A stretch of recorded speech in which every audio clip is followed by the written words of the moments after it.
Right, people, just want to warn you, by the way, about these people that believe the earth is round. Don't go near them. They're masons. Don't even entertain these people. The other thing is, right, the other thing I want to talk to you about is this Mandela effect thing, right? My Bible has always said that Jesus was born in a house. My Bible's always said that. Never mind all these masons that try to tell you Jesus was born in a manger, because he wasn't. He wasn't. Let me just read it to you. Matthew 2, verse 9. Turn to it if you've got your King James Bible. When they had heard the king, they departed, and lo, the star which they saw in the east went before them, till it came and stood over where the young child was. When they saw the star, they rejoiced with exceeding great joy. And when they were come into the house, they saw the young child with Mary, his mother, and fell down and worshipped him. Let me just read that again in case you missed that. And when they came into the house, they saw the young child with Mary, his mother, and fell down and worshipped him.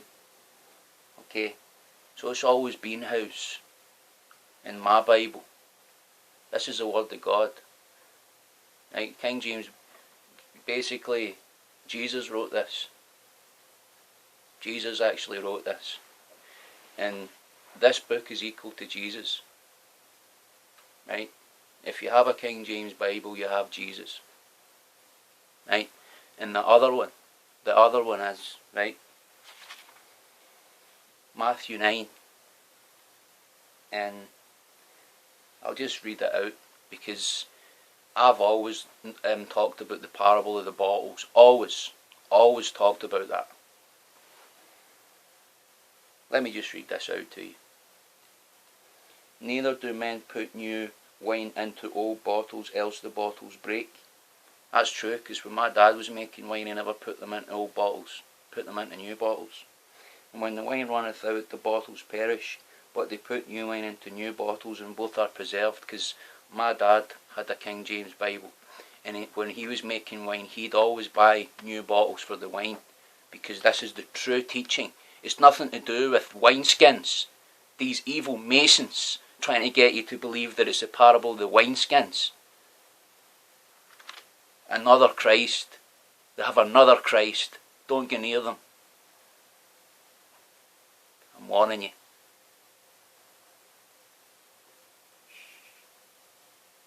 And I'll tell you something else, by the way, right?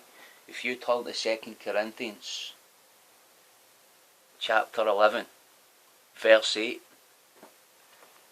even though the Apostle Paul had the greatest conversion, probably out of the apostles that we know about, because these masons went and hid other scriptures, or maybe it was the Vatican, I don't know, but just blame the masons.